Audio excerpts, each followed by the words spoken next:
Hello बच्चों। आज अपन पढ़ने वाले हैं थ्योरी ऑफ नंबर्स। के पहले के लेक्चर में अपन ने पढ़ा था सेट थ्योरी। सेट थ्योरी के कुछ क्वेश्चंस अपन इनमें भी करेंगे, इसलिए अपन ने अभी ज़्यादा क्वेश्चन किए नहीं है। पहले अपन बेसिक चीज़ें पढ़ेंगे, उसके बाद एक साथ सबको अप्लाई करेंगे। तो अपन पढ़ रहे हैं theory of numbers. Theory of numbers में अपन अलग अलग तरह के नंबर पढ़ेंगे और उनके बारे में जानेंगे। जैसे सबसे पहले अपन पढ़ते हैं types of numbers. Types of numbers में अपन कर यानी अलग अलग नाम दे रखा है। कुछ कुछ नंबर को अपन जैसे नेचुरल नंबर बोलते हैं, कुछ नंबर को होल नंबर बोलते हैं। तो अपने को ये पता करना है कि अगर अपन किसी नंबर को देखें तो अपने को पता चल सके ये नंबर नेचुरल नंबर है, होल नंबर है, रियल नंबर है, रेशनल नंबर है, इरेशनल नंबर है। बहुत सारे नंबर होते हैं, एक एक करके अपन पढ़ेंगे। तो नेचुरल नंबर में अपने पास इसको एक तो पहले रिप्रेजेंट करने का तरीका, इसको अपन डिनोट करते हैं कैपिटल एन से। यानी एक तरह से सेट होता है, नंबर्स का सेट होता है। जैसे अपन ने सेट पढ़े है ना, सेट को रिप्रेजेंट करने के दो तरीके थे, एक रोस्टर फॉर्म, एक सेट बिल्डर फॉर्म। यहाँ पे अपन डायरेक्ट रोस्टर फॉर्म में लिखेंगे नेचुरल नंबर का सेट है। तो नेचुरल नंबर के सेट को अपन लिखते हैं इस तरह से 1 2 3 4 5 6। इस तरह के जितने भी नंबर आते हैं, इन नंबर्स को बोलते हैं अपन नेचुरल नंबर का सेट। तो ये सारे नंबर क्या है, अपने नेचुरल नंबर है। ठीक है। दूसरा आता है अपना होल नंबर। होल नंबर क्या होता है, पहले तो इसको डिनोट किससे करेंगे अपन, नोट बाई डब्ल्यू। इसको अपन रिप्रेजेंट करते हैं डब्ल्यू से। अब ये भी नंबर्स का सेट है। तो ये नंबर्स का सेट कहाँ से स्टार्ट होता है, ये स्टार्ट होता है अपना जीरो से। 1 2 3 4 5 6 7, इस तरह से ये इनफाइनाइट तक बहुत सारे नंबर होते हैं। तो ये इनफाइनाइट सेट है जीरो से स्टार्ट होने वाले नंबर्स का। यानी नेचुरल नंबर तो 1 से स्टार्ट होता है, होल नंबर अपना जीरो से स्टार्ट होता है। तो अपन बेसिक चीज़ें पढ़ रहे हैं अभी। ठीक है, ये हो गए अपने दो तरह के नंबर। अगले नंबर पे चलते हैं अपन। अगला नंबर आता है अपना इंटीजर्स के बारे में। इंटीजर्स क्या होते हैं, तो इंटीजर्स होते हैं अपने, जैसे मैं स्टार्ट करता हूँ जीरो से, जीरो भी अपना इंटीजर्स में आता है। अगर मैं जीरो से आगे बढ़ूँ 1 2 3 4 5, इस तरह के जो नंबर है, हम जीरो के पीछे भी जा सकते हैं। इंटीजर्स में अपने नेगेटिव नंबर भी आते हैं, -1 -2 -3 -4, इस तरह से। इस तरह के जितने भी नंबर्स आएंगे अपन इनको क्या बोलेंगे, इंटीजर्स में काउंट करेंगे। इसको रिप्रेजेंट करने का तरीका है, तो रिप्रेजेंट कैसे करेंगे अपन, जेड से। तो अपन रिप्रेजेंट करते हैं जेड से। अब इंटीजर्स के अंदर भी अपन चार तरह के नंबर को पढ़ते हैं, मतलब नाम दे रखा है इनको। जैसे पॉजिटिव इंटीजर है, पॉजिटिव इंटीजर का मतलब क्या हो गया, पॉजिटिव वाली इंटीजर। तो पॉजिटिव इंटीजर अपने स्टार्ट होते हैं। अब यहाँ पे जीरो को अपन इंक्लूड करेंगे कि नहीं करें, यह दिक्कत रहती है। तो सबसे पहले अपन जब भी पॉजिटिव इंटीजर बोले या फिर नेगेटिव इंटीजर बोले, तो हम क्या ध्यान रखेंगे कि जीरो को अपन न तो पॉजिटिव बोल सकते हैं, न ही नेगेटिव बोल सकते हैं। जीरो के लिए अपन ये नहीं बता सकते कि वो पॉजिटिव इंटीजर हैं कि नेगेटिव इंटीजर हैं। इसलिए अपन क्या करेंगे, पॉजिटिव इंटीजर को 1 से स्टार्ट करेंगे। 1 2 3 4 5 6, इस तरह के जो नंबर्स आएंगे वो अपने पॉजिटिव इंटीजर के अंदर आएंगे। सेम तरीके से अगर अपन नेगेटिव इंटीजर की बात कर रहे हैं तो अपन -1 से स्टार्ट करेंगे। -1 -2 -3 -4, इस तरह के जितने भी नंबर आएंगे वो अपने आएंगे नेगेटिव इंटीजर की तरह। अब यहाँ पे लिखा है non negative integer. Non negative integer का मतलब क्या हो गया कि अपन नेगेटिव वाले इंटीजर को हटा देंगे। अगर अपन नेगेटिव वाले इंटीजर को हटाएं, इसका मतलब क्या हो गया, मैं -1 से इधर के सारे नंबर हटाऊंगा। तो उसमें जब अपन -1 से हटा रहे हैं तो नॉन नेगेटिव में जीरो तो इंक्लूड हो रहा है। तो अपन क्या बोलेंगे, अगर नॉन नेगेटिव बोला है तो उसमें अपना जीरो इंक्लूड होगा। नॉन नेगेटिव का मतलब हो गया जीरो प्लस पॉजिटिव इंटीजर। तो पॉजिटिव इंटीजर 1 2 3 4 5 6, इस तरह के नंबर अपने क्या होंगे, नॉन नेगेटिव इंटीजर के अंदर आएंगे।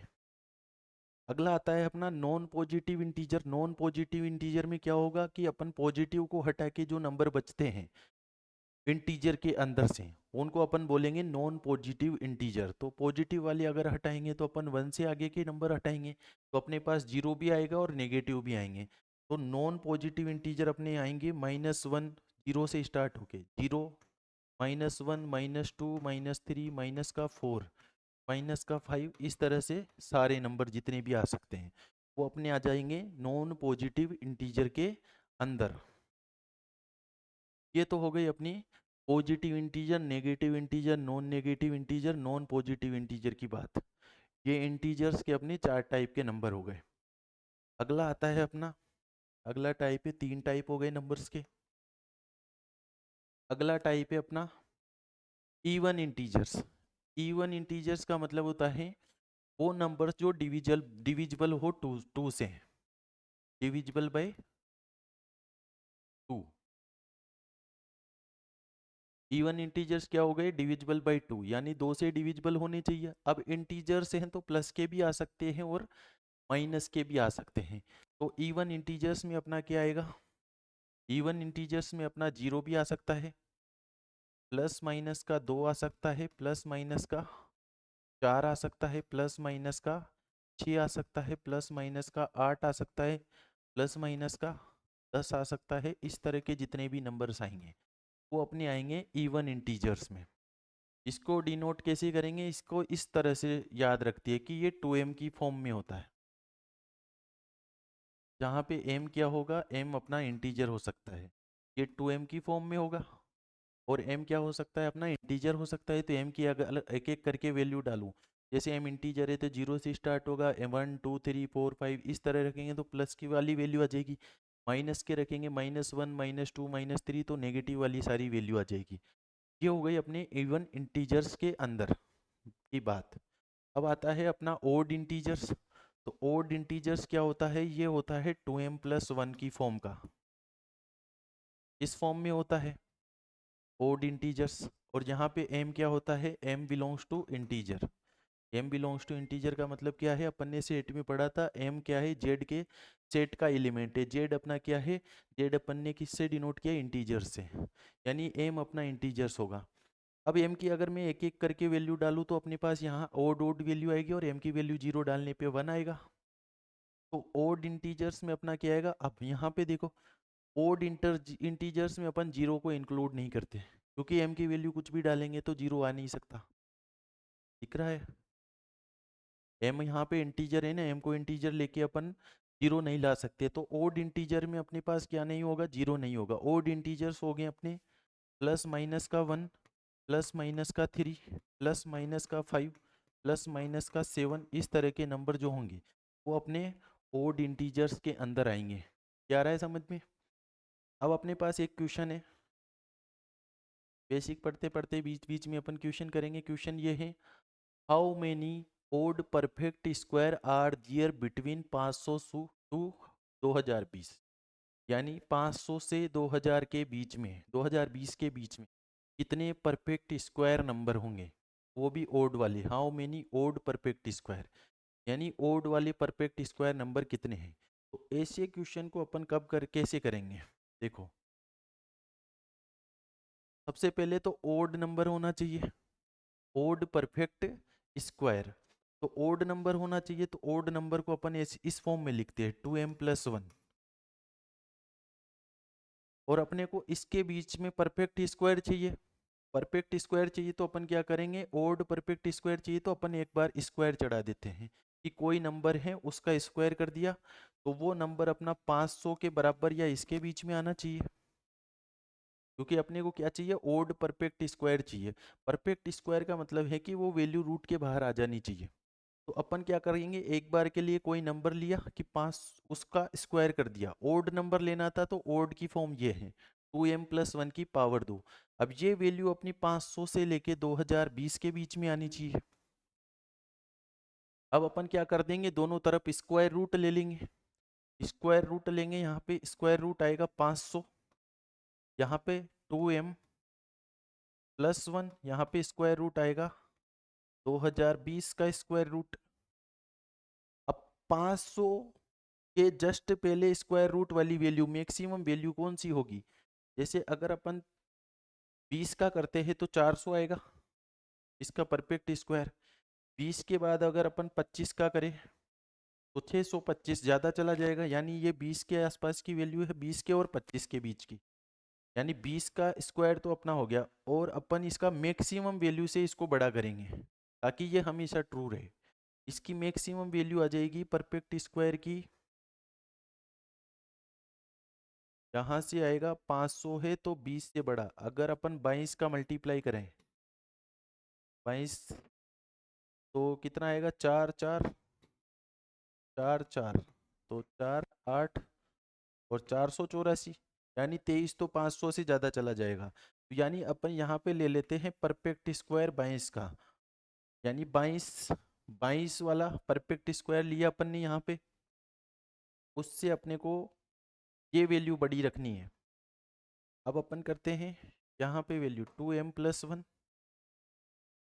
इसको अपन छोटा रखेंगे, इसकी मैक्सिमम वैल्यू से छोटा करते हैं। 2020 है तो अगर 40 का स्क्वायर करें तो 40 1600 जाएगा, तो 40 से बड़ा अपने को 2020 से छोटा रखना है परफेक्ट स्क्वायर। तो यहाँ पे अपनी वैल्यू आएगी 40 से तो बड़ी आएगी 45। अगर करें अपन 5 2 5 चौक 20 22 20 2 16 और 2 तो हो गया 20 2 4 चौक और 2 18। यहाँ से 5 2 0 2025 चला गया, यानी 45 तो ज़्यादा है, यानी ये 44 होना चाहिए। यहाँ पे 44 ले लेते हैं अपन।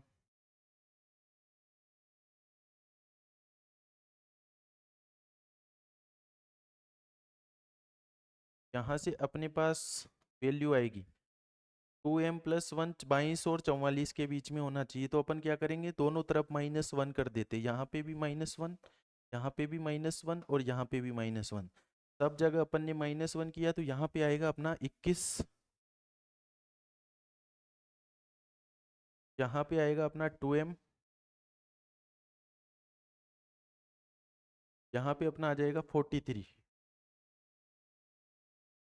अब अगर अपन इसको 2 से डिवाइड करें तो ये आएगा इसका 10.5, यहाँ पे m बचेगा, सब जगह 2 2 से डिवाइड किया है तो ये हो जाएगा 22 44 होता है तो 21 पॉइंट कुछ, ये हो जाएगा अपना 21.5। 2 से सब जगह डिवाइड करेंगे तो m की वैल्यू अपन 11 ले सकते हैं। How many odd integers, m की वैल्यू अपन 11 ले सकते हैं तो एक नंबर बनेगा ओड, 11 दूआ 22, यानी 23 का स्क्वायर अपना 500 से ज़्यादा है। एक भी करेंगे अपन बाद में, जैसे m की वैल्यू में 11 ले सकता हूँ क्योंकि m अगर अपना इंटीजर होगा तो ये नंबर भी इंटीजर बनेगा, तो m की वैल्यू में 11 ले सकता हूँ।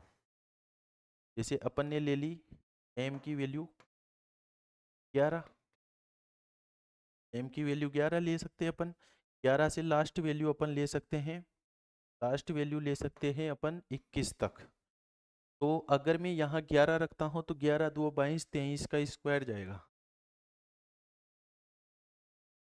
23 का स्क्वायर अपना 500 से ज़्यादा के ज़्यादा में होगा, यानी अपना 23 परफेक्ट स्क्वायर है। 23 का स्क्वायर, 23 का स्क्वायर जो भी आएगा उसका परफेक्ट स्क्वायर 23 आएगा, यानी अपन m की वैल्यू 11 ले सकते हैं। अब लास्ट वैल्यू देखते हैं अपन 21। अगर मैं यहाँ पे 21 रखता हूँ तो 21 2 42 और 1 43, 43 इंटू 43 किया और अपना 2020 से छोटा होना चाहिए था। और एक बार अपन 44 भी चेक करेंगे, 43 पे कितना आएगा 9 12 3 चौक 12 1 16 और 1 17, ये बनेगा 9 4 8 और इतना 1849, अपना 2020 से कम है, यानी अपना 43 तो चल जाएगा। अपन एक बार 44 को चेक कर लेते हैं क्योंकि 45 तो वैसे ही ज़्यादा जाएगा। 44 इंटू 44 ताकि अपना आंसर कंफर्म हो सके। 4 चौक 16 और 1 17 1671, तो 6 3 1 लिया तो 9 और 1 1936 जा रहा है, यानी 44 भी अपना आंसर में इंक्लूड होना चाहिए था। तो अपन ने क्या मिस्टेक करी है, यानी अपना जो नंबर था 1936, 1936 2020 से कम था, और जैसे अपन 44 के बाद 45 ले रहे थे तो वो 2020 से ज़्यादा हो गया, तो अपन 45 को तो इंक्लूड नहीं करा रहे। पर अपन यहाँ पे 45 तो वैसे भी इंटीजर में आएगा नहीं, तो अपन को यहाँ पे 45 लिखना चाहिए था। यानी अपन हर बार क्या करेंगे, लास्ट वाली वैल्यू चेक कर सकते हैं। अगर अपने को कंफ्यूजन रहता है कि 44 को इंक्लूड करना है, जैसे अपन यहाँ पे कंफ्यूजन है 45 लिखूँ या 44 लिखूँ, तो अपन एक बार के लिए 44 लिख देंगे और जो वैल्यू आएगी फिर लास्ट की वैल्यू को और स्टार्टिंग की वैल्यू को अपन चेक करके देख सकते हैं। तो अपने पास यहाँ से क्या होगा, 44 भी इंक्लूड है और अपने फर्स्ट वैल्यू 11 है, तो लास्ट वैल्यू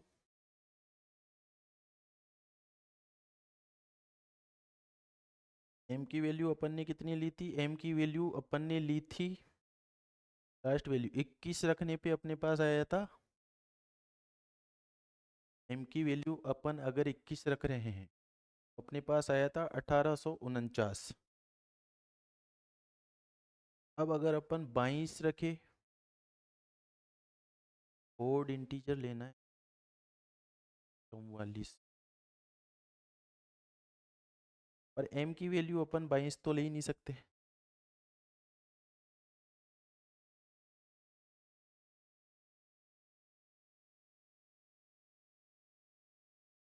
वैल्यू अगर अपन का आंसर 11 से लेकर 11 पे अपना आ रहा है, 11 2 22 23, पहला इंटीजर 23 है अपना, और 21 अगर रख रहे हैं तो 43 बन रहा है, लास्ट नंबर 43 है। 43 के बाद डायरेक्ट 45 आएगा, तो अपना आंसर यहीं से ठीक आएगा, कंफर्म करने की भी जरूरत नहीं है अपने को, क्योंकि ओनली ओड वाले पूछे, अपन इवन पे फालतू में जा रहे हैं। तो अपने पास जो ओड वाला होगा वो 43 होगा, और 45 तो वैसे ही आगे जाएगा। तो 23 से लेके 43 के बीच में जितने भी ओड नंबर आ रहे हैं वो काउंट कर लेंगे अपन। 23 से स्टार्ट होके 43 तक कितना हो गया, 23 से स्टार्ट होके 43 तक कितना नंबर हो जाएगा, काउंट कर लेना इसको, जितना भी आंसर आएगा 23 से लेके 40 तक जितने ओड नंबर आ रहे हैं ये दोनों इंक्लूड करा के वो अपना आंसर है। क्या है समझ में? अगला क्वेश्चन है, अगला टॉपिक है अपना प्राइम नंबर्स। प्राइम नंबर क्या होते हैं, प्राइम नंबर हो जाएंगे अपने, प्राइम नंबर में क्या आएगा, only divisible, divisible by 1 and itself, 1 and itself, यानी प्राइम नंबर अपना ऐसा नंबर होता है जो या तो खुद से डिवाइड हो या फिर 1 से डिवाइड हो। जैसे अपन लेते हैं 2 3 5 7 11 13 17 इस तरह के नंबर ले रहे हैं, तो अगर अपन यहाँ पे देखें तो 2 सिर्फ या तो 1 से डिविजिबल है या खुद से डिविजिबल है। 3 को भी अगर अपन देखें तो वो या तो 1 से डिविजिबल है या फिर खुद से डिविजिबल है। 5 को अगर देखें तो या तो 1 से डिविजिबल है या फिर 5 से डिविजिबल है। 7 को देखें तो 7 1 से डिविजिबल है या फिर 7 से डिविजिबल है। तो ऐसे नंबर्स जो सिर्फ तो 1 या फिर खुद से डिवाइड हो उसको अपन बोलते हैं प्राइम नंबर, यानी जिन नंबर्स के सिर्फ 2 फैक्टर हो, एक तो 1 और एक वो खुद। जैसे 2 का फैक्टर अगर देखे तो 1 है या फिर 2 है, 3 का फैक्टर देखे तो 1 और 3 है, 5 का फैक्टर देखे तो 1 और 5 है, 7 का फैक्टर देखे तो 1 और 7 है। यानी जिन नेचुरल नंबर्स का सिर्फ 2 फैक्टर हो उसको अपन क्या बोलेंगे, प्राइम नंबर्स बोलेंगे। क्या है समझ में? और अपने पास इवन प्राइम नंबर सिर्फ और सिर्फ 2 होता है, एक ही अपने पास इवन प्राइम नंबर होता है, बाकी सारे ओड प्राइम नंबर होते हैं। इवन प्राइम नंबर सिर्फ अपने पास क्या होगा, एक ही होगा, 2 कंपोजिट नंबर। कंपोजिट नंबर क्या होंगे अपने, कंपोजिट नंबर वो होते हैं जिनमें एटलीस्ट 3 फैक्टर्स कम से कम क्या हो, 3 फैक्टर हो। जैसे मैंने लिखा 1, 1 का तो सिर्फ एक ही फैक्टर है, तो ये अपना कंपोजिट नंबर में नहीं आता। जैसे मैंने 2 लिखा तो 2 के सिर्फ 2 फैक्टर है, 1 और 2, तो ये भी अपना कंपोजिट नंबर में नहीं आएगा। जैसे मैंने लिखा 3, 3 के भी सिर्फ 2 फैक्टर है, 1 और 3, तो ये भी अपना कंपोजिट नंबर में नहीं आता। अब जैसे मैंने 4 लिखा तो 4 के अपने फैक्टर एक तो 1 हो गया, एक 2 हो गया और एक खुद हो गया 4, यानी इसके 3 फैक्टर बन रहे हैं। तो 4 अपना क्या है, एक कंपोजिट नंबर है। कंपोजिट नंबर में क्या होगा, कम से कम 3 फैक्टर होंगे, तो ये कंपोजिट नंबर में आता है। 5 अपना कंपोजिट नंबर नहीं होगा। 6, 6 में एक 1 है, एक 2 है और एक 3 है और एक 4, 6 भी है, तो इसके तो 4 फैक्टर हो गए, तो ये तो कंपोजिट नंबर में आएगा। और अपन अगर यहाँ पे ध्यान दे तो अपना सबसे छोटा जो कंपोजिट नंबर होता है वो 4 होता है। सबसे छोटा जो कंपोजिट नंबर होता है वो अपना 4 होता है। अब अपने को बताना है how many prime numbers are there less than 100, तो अपने को एक एक करके काउंट करने पड़ेंगे। जैसे 2, 3, 5, 7, जिनके सिर्फ दो दो ही फैक्टर हो उनको अपन काउंट करेंगे। तो अगर अपन काउंट करते हैं तो इसका जो आंसर आता है, इसका आंसर आ जाएगा अपने पास 25। ये अपने को याद रखना होता है कि अपना 100 से नीचे वाले कितने प्राइम नंबर होते हैं, वो 25 प्राइम नंबर होते हैं, ये आपको याद रखना होगा। अगले आते हैं अपने पास ये note. If a natural number n greater than 1 has no prime divisors then less than और equal to root n, then n is a prime number. इसका मतलब ये है कि जैसे मैंने लिखा, जैसे 3 है और एक अपना 3 के लिए नहीं, थोड़ी ज़्यादा वैल्यू के लिए चेक करते हैं अपन, 11 के लिए चेक करते हैं। जैसे 11 को अपने को चेक करना है प्राइम नंबर के लिए, तो मैं देखूंगा इसका कि इसका 1 फैक्टर हो सकता है क्या, हाँ 1 फैक्टर हो सकता है। फिर मैं देखूंगा 2 इसका फैक्टर नहीं होगा, फिर मैं देखूंगा 3 नहीं होगा, फिर मैं देखूंगा 4 भी नहीं होगा, फिर मैं देखूंगा 5 भी नहीं होगा। इस तरह से अपन लास्ट तक देखते जाएंगे, 11 के पहले तक देखना पड़ेगा।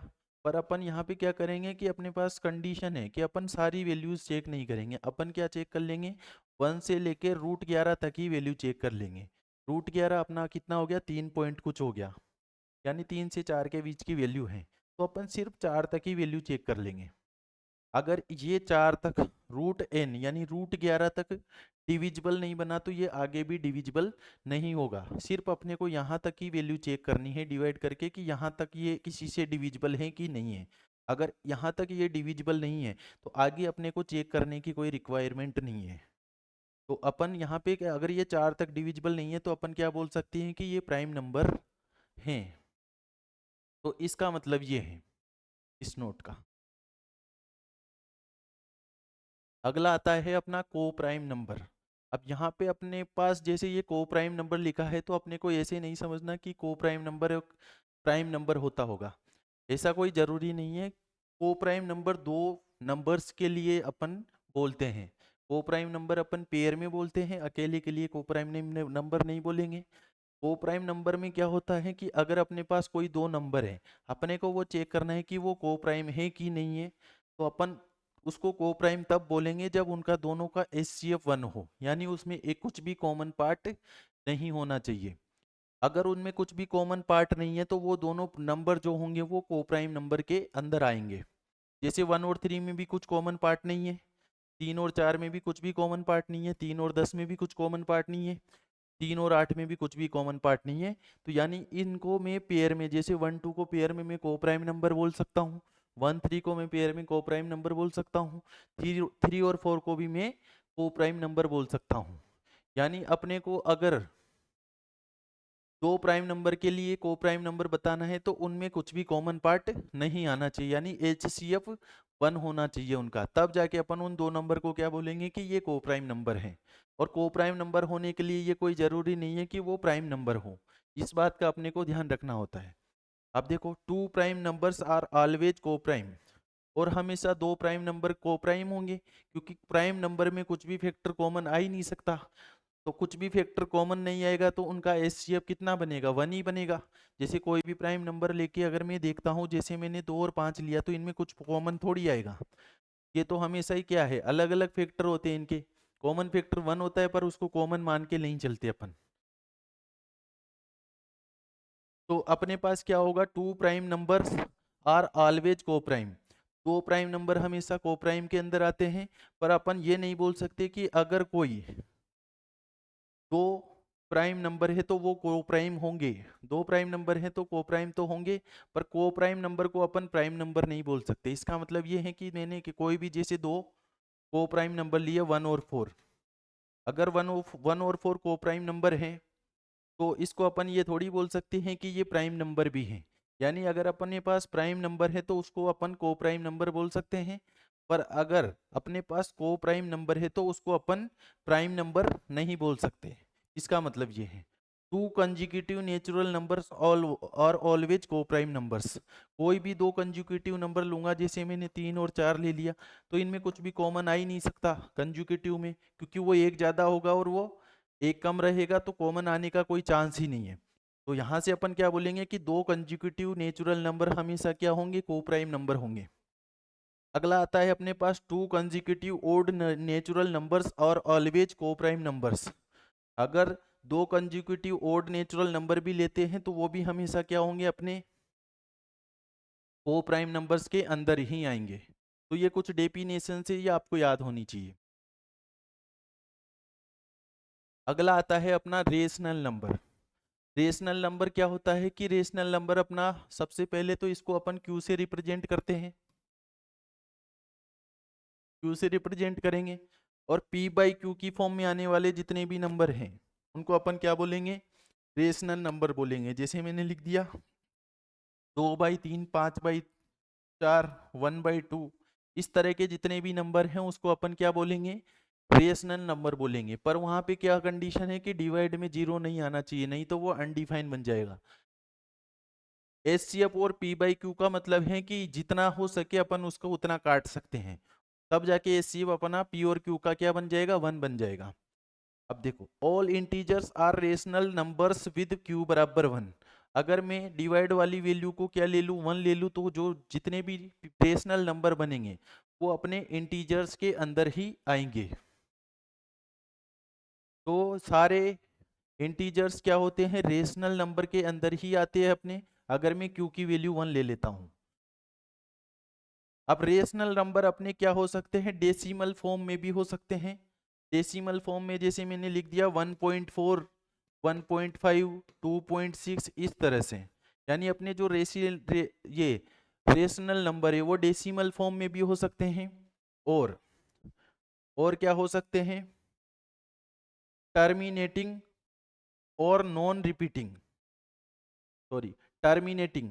टर्मिनेटिंग का मतलब है कि डेसिमल के बाद ये फिक्स हो गया कि 1.4 ही है, आगे तो अपन जीरो ही मान के चलेंगे। तो ये तो टर्मिनेटिंग हो गया, डेसिमल है टर्मिनेटिंग वाला। पर अपना डेसिमल क्या हो जाए, नॉन टर्मिनेटिंग हो बट रिपीटिंग होना चाहिए। नॉन टर्मिनेटिंग का मतलब है, जैसे मैंने लिखा 1.12, 12, 12, 12, 12, 12, इस तरह के भी अपने पास बहुत सारे नंबर होते हैं। तो ये क्या हो रहा है, बार बार 12, 12 रिपीट कर रहा है। रिपीटिंग है पर टर्मिनेटिंग नहीं है। ये तो टर्मिनेटिंग नंबर हो गया अपना, और ये नॉन टर्मिनेटिंग हो गया पर रिपीटिंग है। तो अगर ऐसे नंबर आते हैं जो टर्मिनेटिंग है वो तो अपने रेशनल में ही आएंगे। पर अगर ऐसे भी नंबर आ जाए जो टर्मिनेटिंग नहीं है पर वो रिपीट करते, वो भी अपने रेशनल नंबर के अंदर आते हैं। अब अपन यहाँ पे ये रिपीटिंग की बात क्यों कर रहे हैं कि रिपीटिंग है। अगर ये मान लो नॉन रिपीटिंग हो जाता तो अपने पास नंबर इस तरह का बनता, 1 पॉइंट, जैसे एग्जाम्पल के लिए ले रहे अपन 1.1234567, इस तरह से कुछ अलग अलग वैल्यूज आती जाती, रिपीट नहीं करती। तो इस नंबर को अपन बोलते हैं इरेशनल नंबर। इसलिए अपन यहाँ पे क्या बात कर रहे हैं कि ये रिपीटिंग होना चाहिए। अगर डेसिमल के बाद नंबर रिपीटिंग है तभी वो रेशनल माना जाएगा। अगर डेसिमल